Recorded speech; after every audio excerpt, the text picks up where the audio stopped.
Hello, welcome back to the channel. Hope everyone's doing okay. Thank you as always for tuning in. So a bit of a sort of an unplanned one, this one. I've just come back from a day out with my wife and my dog Rollo, who you've probably seen. And we've been to a place in Sussex, not too far away from here in Portsmouth, called Bosom. And it's a gorgeous place, really, really lovely. It's kind of like a sort of largish village, but it's on the coast, and it's set in like a harbour area. But I've recently noticed they've got a record shop there. Oh, another one. So I got the very, very nice blessing from my wife to pop in there because it's not big and have a little look. Now, I kind of really didn't know what to expect. I haven't done my kind of usual, film the footage, do it, film, introduce out and about like I do previously, because today wasn't really about buying records. It was a day out and there just happened to be somewhere where I might pick some up. But anyway, I've gone in there and I've come away with three good records. So I thought I've got to show them off. This is, after all, what I do. So forgive me for not getting too much footage, but I am going to kind of pop in some pictures of the shop and of the area sporadically. So the actual shop is called Vinyl Tuck Shop. It is relatively new. At the moment, there are like 0 Google reviews on there. There's information. It's got a Facebook page, but there's nothing about it in there. It's not technically its own shop. It's set in a little kind of walk-in art kind of shopping mall. It's called Bosom Walk-in Art. So obviously, if you just Google Vinyl Tuck Shop, you'll see it.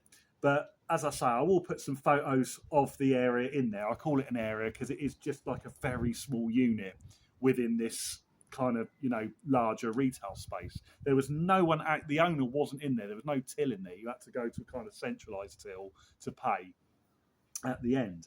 But it's, I'll show you what I got. And then we'll talk more about the place at the end, because I'm sure you're dying to see these records. And yeah, I did all right. So first up, I saw this one. I'm like, oh, I've been after this. This has kind of gone on my wants list a couple of years ago. And it is Pure Mania by the Vibrators. Now, I can't say I know too much about them, apart from the fact that they are a punk band. I have seen this from time to time, but it's either overpriced, it's kind of a reissue, or just not in great condition. But this one was a very reasonably priced original.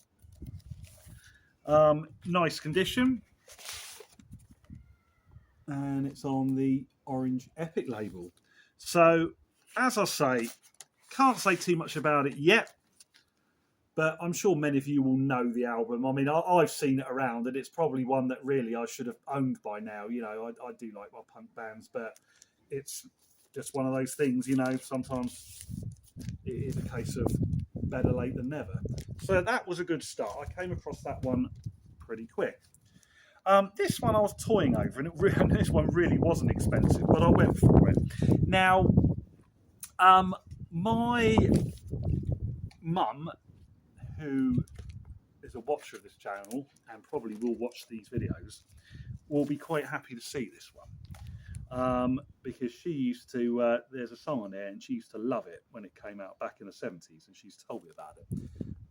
And I've never actually seen anything by this one. This is Ennismore by Colin Blunstone. I can't quite remember off the top of my head whether this was his first or second album. I know he kind of did two. He might have done more in the 70s, but he did. There is another one, and it's got a sort of profile picture of him. Again, I can't comment too much on it. I've read about it. I haven't bothered to sort of stream it yet, but from what I gather, this is kind of, I obviously know what Colin Blunstone sounds like. He was the singer of the Zombies, and he's got a great sort of breathy vocal tone. But this is going to be more of a pop orientated record. Certainly quite, I think it's quite baroque. And yeah, there it was.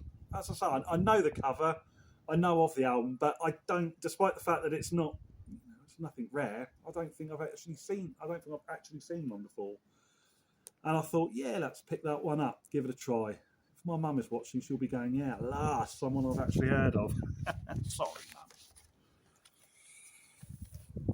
And that's on the Epic label. I don't know if this was a good idea to film outside. I just thought I'd film in the garden. As you can see, there's nothing actually spectacular to look at in this garden. We've just got a decent outside space, but there's no sort of plants or anything. But yeah, it's quite windy out here. But never mind, we shall go on. And finally, this was a great find. This was absolutely brilliant, and it was up on their wall, and I was like, oh. Lovely. I think I'm going to have this. So I had a look, and it was marked up as being a lovely copy. So I went for it. This is an upgrade copy of an album that I'm sure a lot of you will know, and is classed as quite a seminal one from the era. And that is 154 by Wire.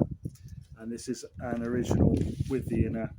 Ooh, it's upside down. That could have been nasty. Original on Harvest Records with the inner. Now I've got this record, and I like it very much, but it doesn't play great. The copy that I've got, it doesn't play that well, but it does. The copy that I have got has got the 7-inch single, and obviously the 7-inch will stay with me. This one doesn't have a 7-inch. I think they are quite scarce and quite limited. What can I say about this record? I mean, this is generally regarded as, I think, Wire, along with maybe I would say Gang of Four, I would say the kind of considered the top tier in post-punk in the UK, and quite rightly so. But this is like the third album of the Holy Trinity that Wire put out. Pink Flag and Chairs Missing, which are all great, and they're all quite different from one another. But this one is fantastic. It's probably the most sort of arty sounding of the three. And then, afterwards they they went on a bit of a hiatus and then came back and completely changed their sound. I quite like their later albums in the 80s. They're very, very different. But when they performed live, they completely disregarded the first three records. They were quite stubborn like that. But it's marked up as a really great copy, and it is absolutely pristine. So I am hoping it's going to play as good as it looks. I was so pleased to get it. Absolutely fantastic stuff. So there we are. So that is it. Just three, very much quality over quantity. To sum up, what I found interesting about this is just the fact that these little record shops, they're just cropping up everywhere. Every sort of town seems to have one now. And this place, Bosom, I will insert a few kind of photos that I took through the day. It's very sort of, it's a real picturesque place. It's mainly kind of residential. There are thatched cottages. You've got big old, some big old mansions along the harbour. But there's very little in the way of retail. When you sort of get, any kind of record shop, if you're going sort of out of a big city, it always seems to be set in like a parade of shops for a high street. This place just doesn't really have much in the way of retail at all. There's a couple of convenience stores. There's two pubs, one of which we did go in. Two of which, what am I on about? No, we went in both. We had a pint in each. And I just find it interesting that a sort of, a really decent kind of little record shop can crop up in a place like that, because it really is, it is kind of geared towards tourism, the way it is, and it is just residential, really. I'll imagine you might have sort of a bit of an elderly population there who just might not be into it, but it's absolutely great. It was a great place, reasonably priced, as always. If it's not reasonably priced, I wouldn't have bought them. I would say, it didn't have any bargains or anything. It was I think everything was just priced very accordingly. There was no sort of rip-off or anything. Nice conditions, and they had everything across the board. They had a big section of jazz, big section of reggae, big section of hip-hop. the 60s, the 70s, the 80s sections, A to Z, and a good few rarities on the wall. So, yeah, what more can I say? If you get a chance, Bosom, apart from that place, which is open every single day, is a beautiful, beautiful little place to visit. It's really picturesque. It's a lovely, lovely place. But if you do go there, I do recommend you give this vinyl truck shop a go. What's it? I've forgotten the name of it. Vinyl Tuck Shop, not truck stop. What am I on about? Vinyl Tucks. I can't get my words out.